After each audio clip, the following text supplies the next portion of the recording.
Salam dalam damai Tuhan, jumpa kembali dengan Andio, peziarah iman dari kaki Gunung Tugel, Purwokerto, Banyumas. Menjumpai segenap saudara yang berkehendak baik untuk ikut bersama dalam perjalanan ziarah iman ini, yang kali ini dalam ziarahnya kita memfokuskan pada kitab Amsal.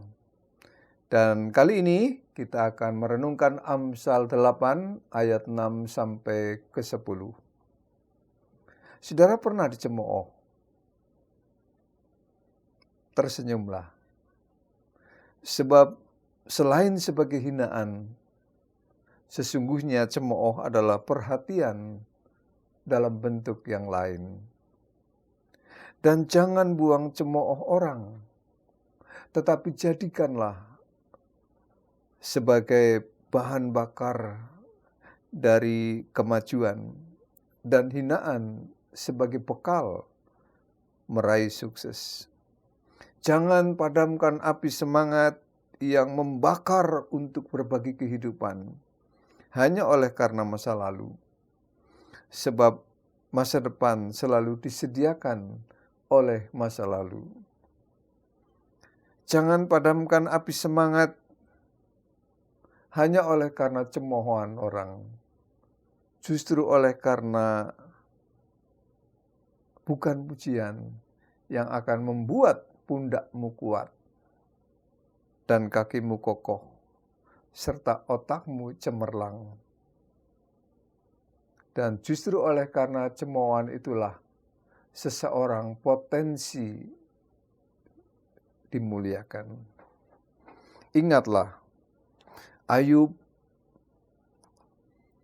dicemooh dan dibuang oleh penduduk di mana dia tinggal. Disingkirkan hanya oleh karena bencana yang dianggap membawa sial dan membawa kutuk Tuhan. Jangan pula lupa Yeremia, sang nabi peratap, yang selalu ditentang pemberitaannya, bahkan ditunggu kejatuhannya, karena khotbahnya mengganggu kefasikan banyak orang. Imanilah bahwa masa depanmu bukan ditentukan oleh cemooh orang, tetapi oleh perkataan Tuhan. Tetaplah kuat, hidup benar dalam kebenaran, dan hidup adil dalam keadilan. Mari kita berdoa. Engkau adalah jalan dan kebenaran dan hidup, ya Tuhan. Tetapi kami kerap kali abai akan hal ini. Bahkan kerap kali kami menjalani jalan hidup kami sendiri, mengikuti kebenaran-kebenaran kami sendiri. Oleh karena itu tidak jarang kami tergelincir, jatuh, terjerembab di dalam lumpur yang hina. Tetapi kami bersyukur oleh pertolongan Roh Tuhan, Engkau mengangkat kami dari jurang yang paling dalam, agar kami kembali pada jalan dan rel yang Tuhan sediakan bagi kami. Terima kasih untuk pertolongan-Mu, untuk kesadaran yang daripada Tuhan dan pencerahan-Mu. Kami akan meneruskan perjalanan iman kami di tengah segala tantangan yang ada. Roh Kudus kiranya menolong kami. Amin. Saudara-saudara yang berkehendak baik, tema kita hari ini adalah hidup dengan benar dalam kebenaran dan adil dalam keadilan. Ayat yang akan kita renungkan pada pasal 8 Amsal ayat 6 sampai 10 demikian, dengarlah, karena aku akan mengatakan perkara-perkara yang dalam dan akan membuka bibirku tentang perkara-perkara yang tepat. Karena lidahku mengatakan kebenaran dan kefasikan adalah kekejian bagi bibirku. Segala perkataan mulutku adalah adil. Tidak ada yang belat-belit atau serong. Semuanya itu jelas bagi yang cerdas, lurus bagi yang berpengetahuan. Terimalah didikanku lebih daripada perak, dan pengetahuan lebih daripada emas pilihan. Saudara, ada dua hal yang mau disampaikan pengamsal di sini. Ayat yang ke-6 itu dimulai dengan kata dengarlah. Dan kemudian pada ayat yang ke-10 diawali dengan kata terimalah. Pertama, dengarlah. Kenapa pengamsal mengatakan dengarlah? Isinya aku akan mengatakan perkara-perkara yang dalam, yang relevan, yang aktual, yang cocok dengan kebutuhan konteks pada masa itu dan lagi viral. Serta terimalah didikan supaya apa yang mereka dengar itu digunakan. Saudara-saudara, dengan kata dengarlah, maka pengamsal mau menekankan pentingnya perkara yang mau disampaikan. Ini penting dan butuh perhatian khusus, butuh fokus dan serius untuk memahaminya. Pasti oleh karena pengamsal tahu persis karakter bangsanya waktu itu. Kalau tidak diberi tekanan, tidak diberi garis bawah, maka mereka memang mendengar, tetapi belum tentu mendengarkan. Padahal yang penting itu bukan suara dengarnya, tetapi isi suara itu. Karena isinya penting. Sedangkan masyarakat waktu itu tidak suka belajar, sukanya diajar. Tidak suka menggali sendiri, sukanya bumbu jadi, masakan instan, serba cepat, tidak perlu tetek bengek, yang penting tembak langsung, tidak pakai acara pendalaman dulu. Mungkin kita masih ingat beberapa pekan yang lalu, Presiden Jokowi nampaknya gerah ketika kasus Verdi Sambo masih silang sengkarut. Padahal kasusnya sudah berjalan 30 hari lebih waktu itu. Presiden rampaknya merasa adanya suasana kebatinan yang dianggap tidak cukup peka terhadap kasus tewasnya Brigadir J, yang dirasa ada sesuatu yang butuh dorongan dari istana. Maka Presiden berbicara tentang penanganan yang cepat, penanganan yang tepat, yang transparan, akuntabel, apa adanya, bukan ada apa-apanya.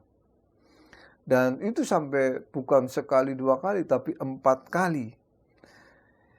Setelah 4 kali itu kasus yang awalnya silang sengkarut, gelap gulita, mulai terang, memberikan harapan.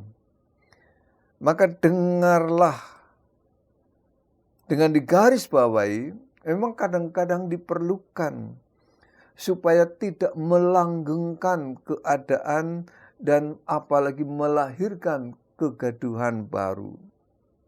Tetapi apa bukan ini kecenderungan sebagian dari banyak orang? Bukan hanya di luar gereja, termasuk juga di dalam pelayanan gereja kita. Kadang-kadang kita antusias kalau mendengar kata perubahan. Wah, ada perubahan.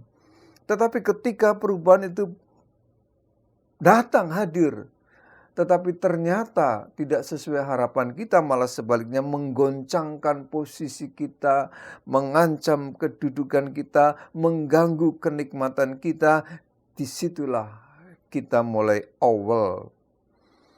Kalau bisa diperlambat, kenapa mesti dipercepat? Kalau masih bisa esok, kenapa harus hari ini? Alon-alon waton kelakon. Pelan-pelan yang penting sampai tujuan. Sejatinya sih saudara-saudara, yang namanya pelan-pelan Ya nggak apa-apa sih, yang penting asal dikerjakan dan ada progresnya sekecil apapun. Terlihat ada perubahan. Apalagi kalau masalahnya memang rumit, butuh pemikiran yang mendalam, yang seimbang, pertimbangan yang jernih dan berwawasan. Memang kita tidak boleh gerusa-gerusu ke susu. Jadi semua bagus-bagus saja, boleh-boleh saja. Kalau kita lakukan seperti itu. Kalau itu memang pada akhirnya menghasilkan pemikiran yang mendalam. Karena berpikir mendalam tidak berarti juga bertele-tele. Apa isi dari pemikiran mendalam yang mau disampaikan pengamsal? Yaitu dikatakan, aku akan mengatakan perkara-perkara yang dalam dan akan membuka bibirku tentang perkara-perkara yang tepat, karena lidahku mengatakan kebenaran dan kefasikan adalah kekejian bagi bibirku. Jadi soal kebenaran dan bukan soal kefasikan. Bahkan perkara yang tepat, yang adil, seadil-adilnya, tidak kelihatan adil tetapi berat sebelah. Adil bukan demi kepentingan sendiri, dibungkus dengan kata adil, padahal berpihak pada kepentingan. Kebenaran artinya sesuai dengan fakta, dengan kenyataan. Adil artinya sama, rata, tidak jomplang. Nah, kenapa kebenaran dan keadilan kok diseru-serukan oleh pengamsal? Karena banyak ketidakadilan dan ketidakbenaran itu ada di dalam hidup kita. Di dalam persoalan kita sehari-hari. Banyak ketidakbenaran, hoax, fitnah yang mencelakakan orang dan bahkan bangsa, dan ketidakadilan di dalam hidup manusia. Kita pernah mendengar istilah yang seringkali muncul dalam dunia hukum, tajam ke bawah, tumpul ke atas. Kalau ke orang biasa, orang miskin, tidak punya pengikut, wong pengenyongan, hukum gagah, terengginas, produktif, cepat sekali. Tetapi ketika ketemu orang berpangkat, ketemu kelompok mayoritas, hukum kelihatannya tidak berdaya, belat-belit. Oleh karena itu keadilan harus terus-menerus diserukan dan diperjuangkan. Sedangkan bagi kita orang percaya, ujian terhadap keadilan bukanlah ketika kita diperlakukan tidak adil, tetapi ketika kita menentukan keadilan itu, yaitu ketika kita punya wewenang, punya posisi menjadi penguasa dimanapun tempatnya. Di tempat kita masing-masing, mungkin jadi majikan, jadi juragan, atau jadi atasan dari bawahan kita. Nah, disitulah ujian kita, adilkah kita? Atau sama saja seperti yang lain, menentukan keadilan menurut kepentingannya sendiri, kenyamanannya sendiri. Nah, ini perkara hal yang diserukan oleh pengamsal. Kebenaran dan keadilan itu. Hidup dengan benar dalam kebenaran dan hidup dengan adil dalam keadilan. Setelah itu apa? Cukup didengar? Cukup dipahami? Tidak. Tetapi terimalah, kata pengamsal. Jadi tidak cukup hanya dipahami secara kognitif pikiran kita, tetapi juga harus menjadi bagian dari psikomotoris kita, harus dalam praktek kita. Tidak boleh hanya cukup didengar, tetapi dengarkanlah. Tidak cukup dimengerti dan dipahami, tetapi wujudkanlah. Sebab meskipun mendengar itu baik, mengerti itu cerdas, tetapi terimalah. Artinya pakai, wujudkan, gunakan, nyatakanlah. Kenapa kebenaran dan keadilan mesti dijalankan? Karena dunia ini memang butuh transparansi, apa adanya, bukan ada apa-apanya, bukan ditutup-tutupi kasusnya, peristiwanya direka-reka jadi ruwet, jadi jelimet, bahkan sering bertentangan dengan akal sehat. Energi masyarakat kita ini terbuang hanya oleh karena satu kasus misalnya. Dan inilah adil dan benar adalah instrumen hidup di dalam hikmat. Dan kalau ini diwujudkan oleh orang-orang Kristen meskipun sedikit minoritas, maka dia akan memberikan pengaruh, membawa dampak dalam kehidupan yang fasik dan cenderung tidak adil, yang cenderung diskriminatif, yang sering hadir di kalangan kecil dan sedikit oleh kekuatan yang lebih besar dan yang lebih mapan. Maka pilihan yang diserukan oleh pengamsal agar menjadi cara hidup dan gaya hidup, jadi habit adalah hiduplah dengan benar di dalam kebenaran dan hidup adil dengan keadilan. Apalagi kalau kita mendapat kesempatan memiliki wewenang dan fasilitas kekuasaan, maka gunakan, bukan disalahgunakan. Amin.